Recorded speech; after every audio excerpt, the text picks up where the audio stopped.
আমরা আজকের এই শহীদ মাওলানা মতিউর রহমান নিজামীর এই আলোচনা সভা ও দোয়ার মাহফিল থেকে অন্তর্বর্তীকালীন সরকারের কাছে আমরা আহ্বান জানাতে চাই, অবিলম্বে এই বিচার কাজের সাথে যারা জড়িত ছিলেন, বিচারপতি, তদন্ত কর্মকর্তা, সাক্ষী সবাইকে গ্রেফতার করে বিচারের মুখোমুখি করতে হবে।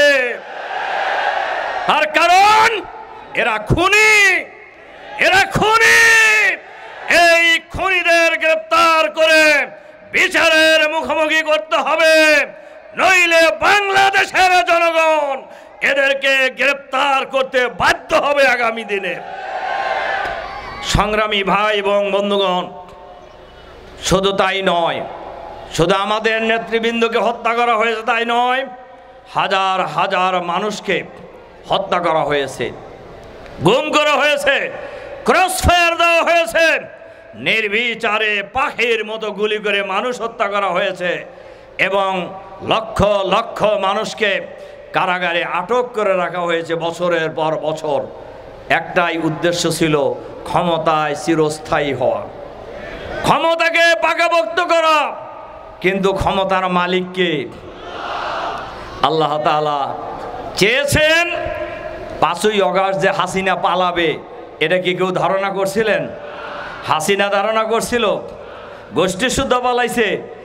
আমাদের মাঝে বক্তব্য পেশ করছেন আজকের সমাবেশের প্রধান মেহমান, বাংলাদেশ জামায়াত ইসলামী সহকারী সেক্রেটারি জেনারেল, সিরাজগঞ্জ 4 আসনের জন্য বাংলাদেশ জামায়াত ইসলামী কর্তৃক ঘোষিত নমিনি, বগুড়া অঞ্চলের সম্মানিত পরিচালক মাওলানা রফিকুল ইসলাম খান। মাওলানা রফিকুল ইসলাম খান ভাইকে বক্তব্য পেশ করার জন্য অনুরোধ করছি। আলহামদুলিল্লাহ রাব্বিল আলামিন, আসসালাতু ওয়াসসালামু আলা রাসূলিহিল কারীম ওয়া আলা আলিহি ওয়া সাহবিহি আজমাইন।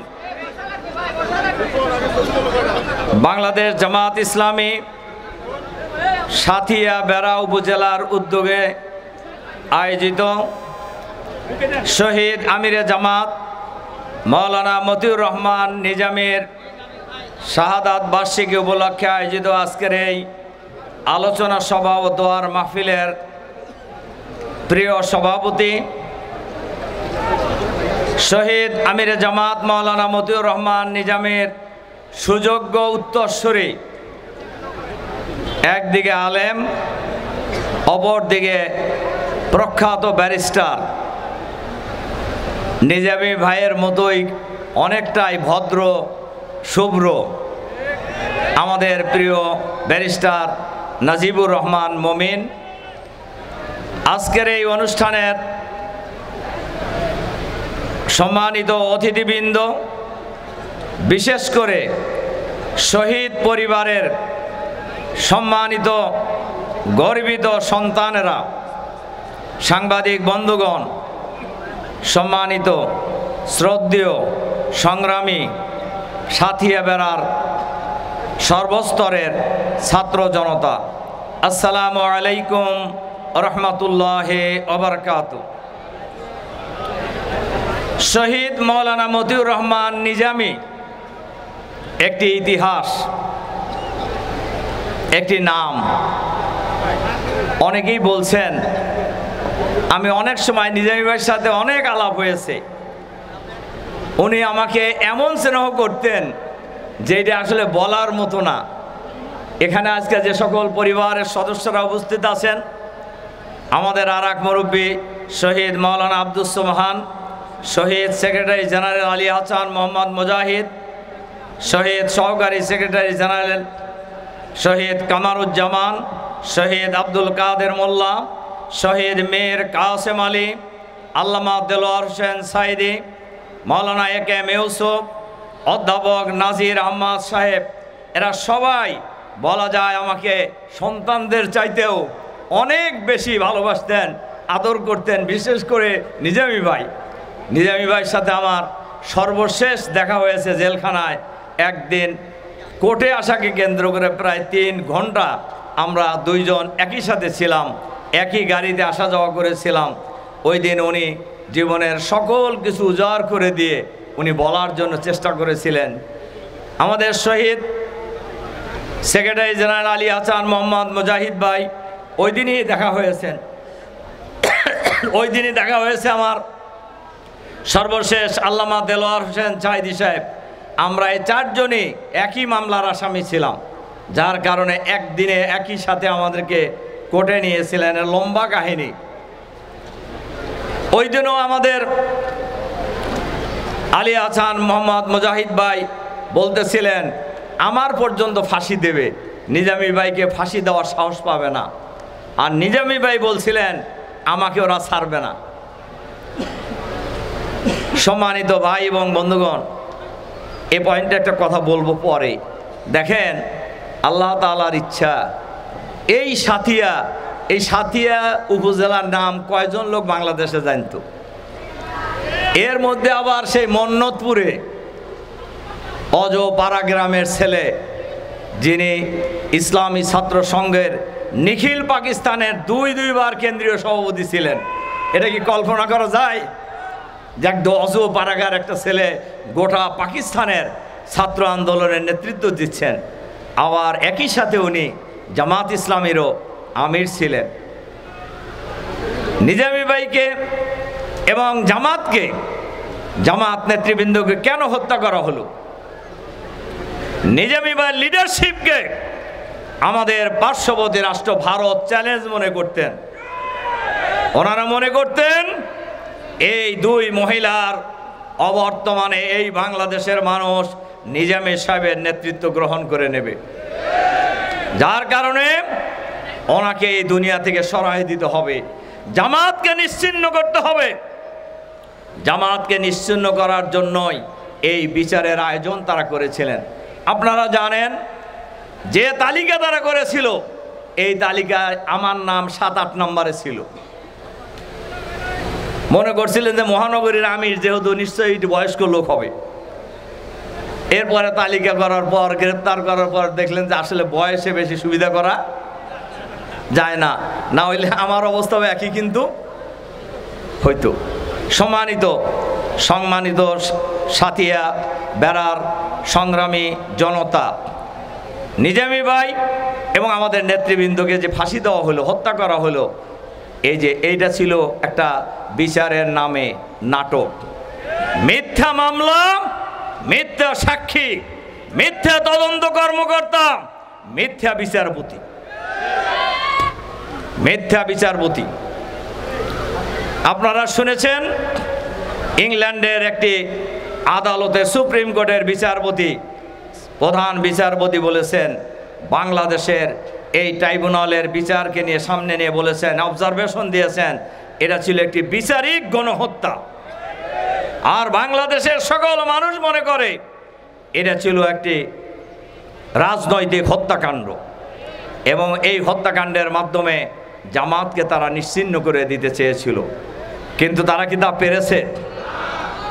আমরা আজকের এই শহীদ মাওলানা মতিউর রহমান নিজামীর এই আলোচনা সভা ও দোয়ার মাহফিল থেকে অন্তর্বর্তীকালীন সরকারের কাছে আমরা আহ্বান জানাতে চাই, অবিলম্বে এই বিচার কাজের সাথে যারা জড়িত ছিলেন, বিচারপতি, তদন্ত কর্মকর্তা, সাক্ষী, সবাইকে গ্রেফতার করে বিচারের মুখোমুখি করতে হবে।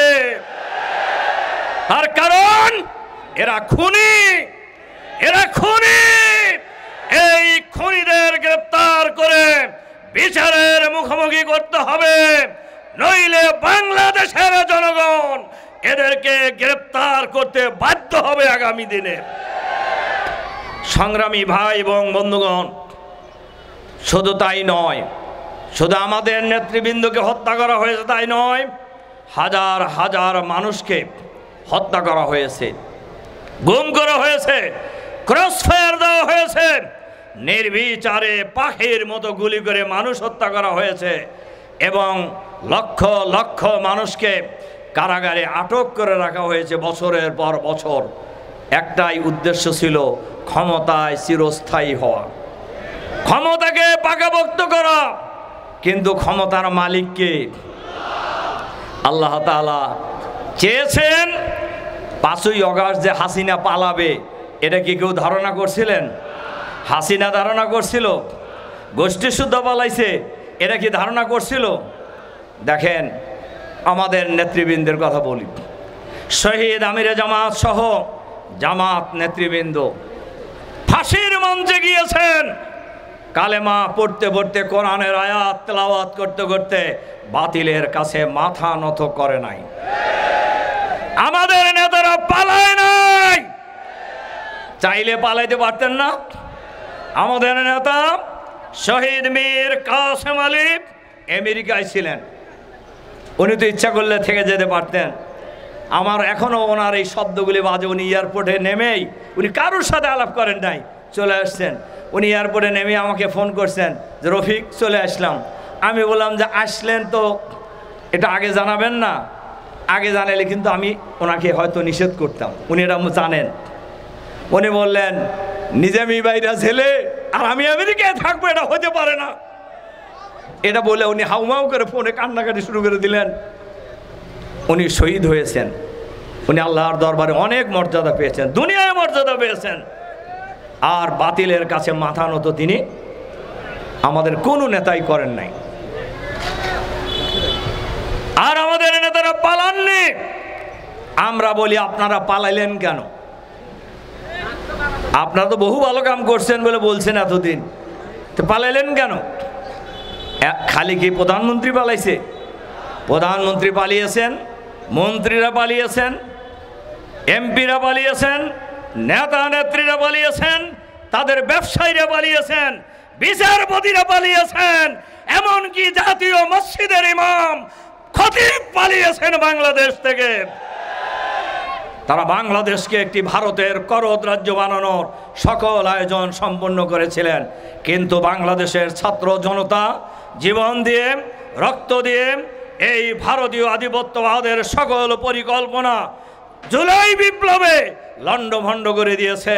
যার কারণে 5ই আগস্ট শেখ হাসিনা পদত্যাগ করে বাংলাদেশের মাটি থেকে পালিয়ে যেতে বাধ্য হয়েছেন। আমরা আজকের এই দোয়ার অনুষ্ঠানে আলোচনা সভা থেকে আহ্বান জানাতে চাই, সকল গণহত্যার বিচার দ্রুত করতে হবে, বিচারের রায় কার্যকর করতে হবে এবং যারা এই গণহত্যার সাথে জড়িত তাদেরকে ফাঁসিতে ঝুলিয়ে হত্যা করতে হবে। ফ্যাসিবাদের যারা দোষর সরকারের ভিতরে বাইরে আছে তাদেরকেও চিহ্নিত করে বিচারের মুখোমুখি করতে হবে। আমরা লক্ষ্য করেছি অনেক ফ্যাসিবাদের দোষর শার্ট পরিবর্তন করে, এখন জায়গা পরিবর্তন করে জুলাই বিপ্লবের সহযোদ্ধা হওয়ার চেষ্টা করছেন। যাদের কাছে তারা আশ্রয় নিয়েছেন আপনারা তাদেরকে আশ্রয় দিয়েন না।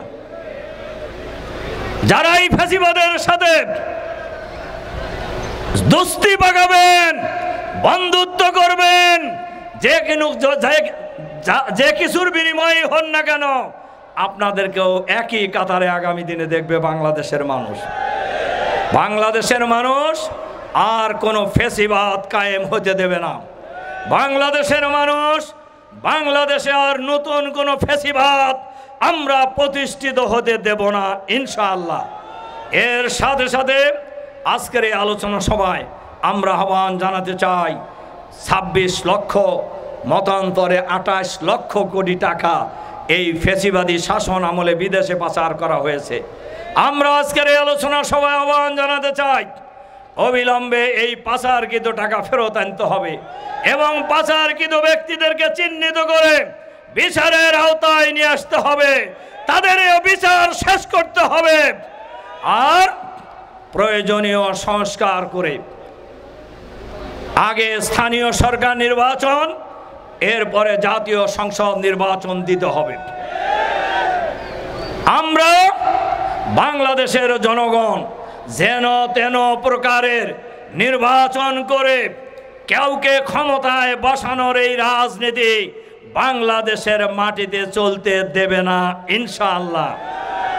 এই দেশ কারোর বাবার দেশ নয়, এই দেশ কোনো পরিবারের দেশ নয়, এই দেশ বাংলাদেশের 18 কোটি মানুষের দেশ। এই দেশের 18 কোটি মানুষ সিদ্ধান্ত নেবে আগামী দিনের বাংলাদেশ কারা পরিচালনা করবে। ইনশাআল্লাহ বাংলাদেশের গ্রামে গঞ্জে শহরে নগরে বন্দরে বাংলার প্রতিটি প্রান্তরে চাষস্থল থেকে সচিবালয়ে স্লোগান উঠেছে, সব দল দেখা শেষ, জামাত ইসলামীর বাংলাদেশ। এই স্লোগান শুনে অনেকের শরীর একটু গরম হয়ে যেতেছে। গরম হোক, কোনো অসুবিধা নাই, বাংলাদেশের মানুষের স্লোগান বুঝে শুনেই দিতেছে। কাজেই আমরা আজকের এই দোয়ার মাহফিলে আমাদের নেতা, যাকে আল্লাহ তাআলা এখনো জীবিত রেখেছেন, যাকে ফাঁসির অর্ডার দেওয়া হয়েছিল, এটিএম আজহারুল ইসলাম ভাইকে এই মুহূর্তে মুক্তি দিতে হবে। আর এই খুনি হাসিনা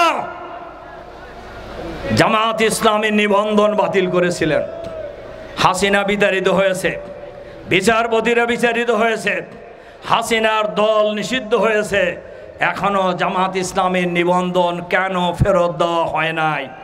অন্তর্বর্তীকালীন সরকারের প্রধান ডক্টর মোহাম্মদ ইউনূস সাহেবকে এই জাতির কাছে জবাব দিতে হবে।